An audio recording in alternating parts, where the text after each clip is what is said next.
Cancer can take your health, your plans, and your safety. But there is something else that it can quietly steal that you need to know so that you can protect yourself. If you've ever spent hours waiting for a result you don't have, analyzing a symptom you don't understand, or imagining cancer returning and Googling for hours, you know exactly what I mean. I used to believe that worrying through every possibility was going to protect me, and it didn't. As a 10-year stage 4 cancer survivor, I know what it's like to be in your shoes. So here's the hard truth. Trying to predict the future does not protect you. It makes you live through the worst version of it before it even happens.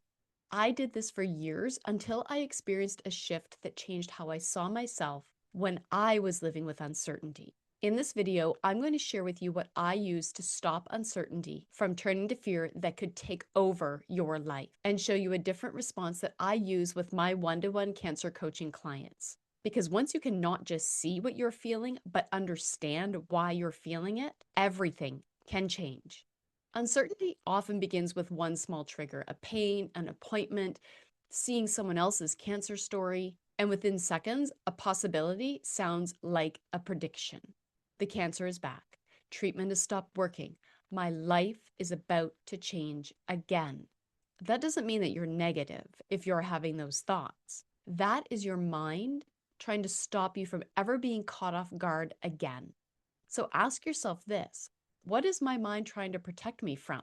The answer is fear, but it's even more specific than that. When you can name the fear by actually identifying what it is really, it takes the fear out of the shadows and shows you what you're actually responding to. So the big question is, what is my mind trying to protect me from? Now let's explore that question. Let's put it into other words. Let's try, what do I know today and what is fear predicting? Here's the scenario. What you know may be this: I have a scan next week. What fear is predicting is that the results are going to be bad. Your fear-based thought is meant to protect you, but it's actually creating an emotional response inside of you. And there are two ways that you can respond to that emotional response. But before we get to that, if you're trying to take action and aren't sure how to rebuild a life that cancer has interrupted, I've got you. I would love for you to grab a copy of my Next Right Step guide. It outlines the 5 most common situations where people with cancer get stuck and how to move through those situations. You'll find the link below this video. Now let's keep going. Okay, so now you know that your fear-based thought is creating an emotional response. So what do? This is where you need to come back to yourself. You need to reconnect with yourself in this moment before the thoughts take you down the cancer rabbit hole. You may understand the facts and still feel your heart racing. And that's because your body is carrying the uncertainty too. So you need to find a way to reconnect with something that is going to help you right now. Maybe it's connecting to your breath, putting your feet on the floor, going through a walk through a garden, washing dishes, taking your dog for a walk. Whatever it is, it's about coming back to yourself to get out of your head and back into the present. You may even want to try saying something like, I am here and I am safe. And that's not going to erase the fear, but what it does is it reminds you that fear is not the only thing that is present. You are here right now and you are safe. And when your body sends that message to your brain is going to start to change the thoughts that you're thinking, which changes the emotions that you're feeling, which changes how you keep moving forward. You learn that you can take back control when fear sneaks in instead of letting it control you. You learn to control it. So far, you've learned about recognizing fear, which will help you to understand where your thoughts and feelings are coming from. Returning to what is true to you, which can help you to see why fear is leading you to make predictions that aren't necessarily true. And then reconnecting to yourself in the moment so that fear isn't controlling your life.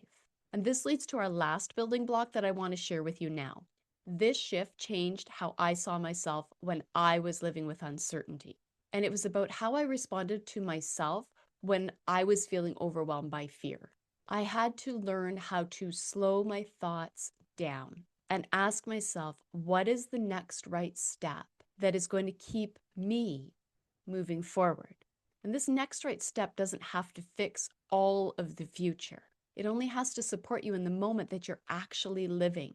That might be calling your doctor or writing down questions or asking for help. You see, cancer has a way of making you feel stuck even when you feel like you're doing your best to move forward. And if you've been trying to figure it out all on your own, I want you to know that you don't have to. I wish I had had someone who could have supported me in the way that I want to support you. And that's why I would love to welcome you into the Cancer Thriver Collective. It's a free space for people like you who want to have options for support, clear steps to move forward, and a community of people who get you. You'll find the link below this video to join the collective and to get on your path forward from a life interrupted by cancer so that you can feel confident and empowered moving forward one day at a time. To support you in learning more about how cancer has impacted your life, I've linked below a video on 5 changes you can start making today and a 3-step path to do that. I think you'll find this video really helpful. And before you go, I would love to know if you found this video helpful in even just getting started in understanding how fear can take control of your thoughts and keep you stuck. Let me know in the comments and I'll get back to you. In the meantime, I want you to know that I believe in you. Take care of yourself and I'll see you in the next video.